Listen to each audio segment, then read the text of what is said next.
नमस्कार, मैं हूं आपके साथ विरल जैन और आप देख रहे हैं हिंदी टीवी। शुरू करते हैं हिमाचल प्रदेश और अन्य राज्यों से जुड़ा कुछ खास खबरों का बुलेटिन। बारिश से दुश्वारियां बरकरार, कालका शिमला हाईवे पर भूस्खलन, वाहनों की आवाजाही बाधित। हिमाचल प्रदेश में भारी बारिश के कारण जगह जगह भूस्खलन से दुश्वारियां बरकरार हैं।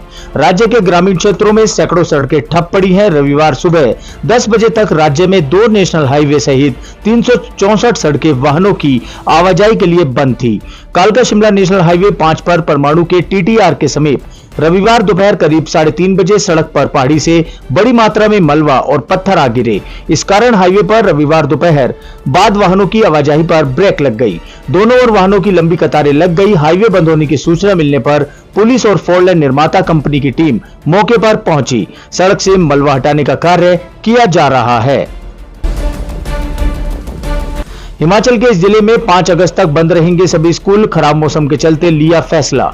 कुल्लू में खराब मौसम और बारिश से हो रहे नुकसान के चलते अब जिला भर के सभी सरकारी व निजी विद्यालय और आंगनबाड़ी केंद्र आगामी 5 अगस्त तक बंद रहेंगे।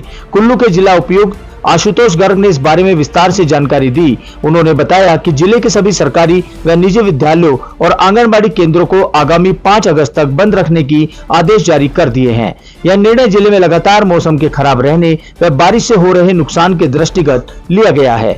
उन्होंने कहा कि इस वजह से बच्चों को स्कूल पहुंचने में परेशानी का सामना करना पड़ेगा। इसकी मरम्मत का कार्य चल रहा है। उन्होंने कहा कि इसके दृष्टिगत सभी सरकारी व निजी विद्यालय आगामी 5 अगस्त शनिवार तक बंद रहेंगे। हिमाचल में जमकर बरसे मेघ, किन्नौर और शिमला में हुई सबसे अधिक बारिश। हिमाचल में इस बार जमकर बारिश हुई है। हिमाचल में ही मानसून ने पिछले कई सालों के रिकॉर्ड तोड़ दिए हैं। बारिश के बाद कई जिलों में बाढ़ भी आई है। प्रदेश को 9,000 करोड़ रुपए से ज्यादा का नुकसान हुआ है।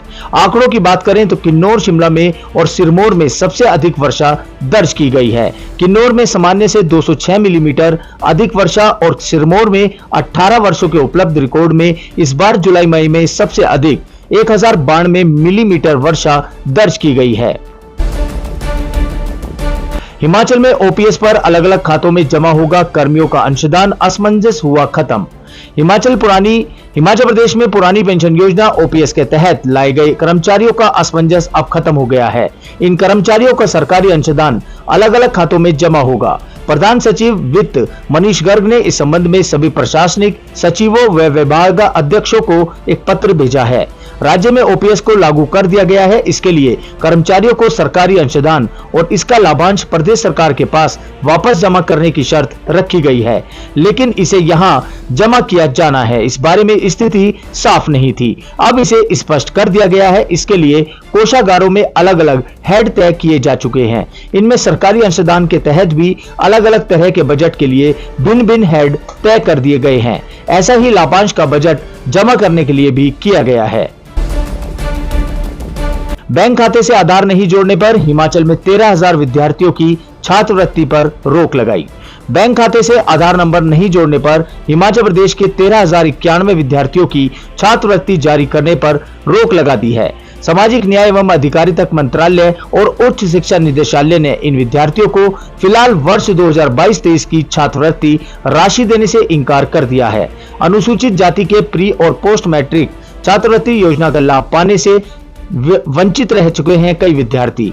उच्च शिक्षा निदेशालय ने सभी निजी और सरकारी स्कूलों, कॉलेजों और विश्वविद्यालयों को पात्र विद्यार्थियों के आधार नंबर जल्द बैंक खातों से जुड़वाने के निर्देश जारी किए हैं। युवाओं के भविष्य से छल करके सत्ता का सुख भोग रही है कांग्रेस, सुक्खू सरकार पर बीजेपी का हमला। भारतीय जनता पार्टी प्रदेश प्रवक्ता उमेश दत्त ने रविवार को एक बयान जारी कर कहा कि कांग्रेस युवाओं के भविष्य से छल करके सत्ता का सुख भोग रही है।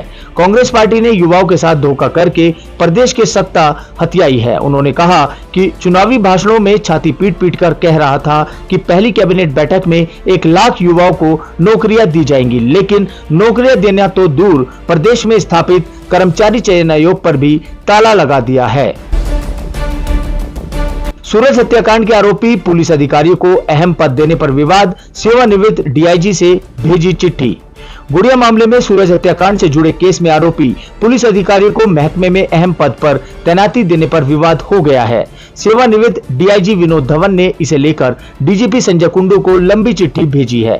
धवन ने आरोपी अधिकारी को महत्वपूर्ण पद से हटाने का आग्रह किया है ताकि मामले की जांच प्रभावित न हो। युग हत्याकांड में भी विनोद धवन पर्यवेक्षण अधिकारी रह चुके हैं।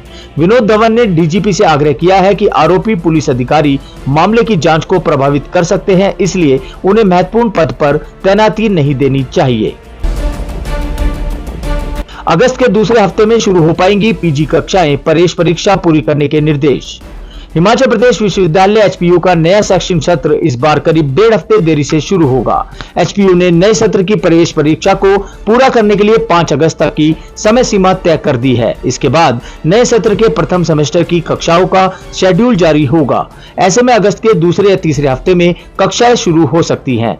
हालांकि इस बार एचपीयू ने पीजी प्रवेश परीक्षा को ध्यान में रख यूजी अंतिम वर्ष का परीक्षा परिणाम बिना मैट्रिक के समय पर घोषित कर दिया था। इसके चलते छात्र तय शेड्यूल के अनुसार पीजी कोर्स की काउंसलिंग पर अपीयर हो सके। 31 जुलाई को विश्वविद्यालय के सभी विभागों में नॉन सब्सिडाइज्ड श्रेणी की सीटों की काउंसलिंग की प्रक्रिया भी पूरी हो जाएगी।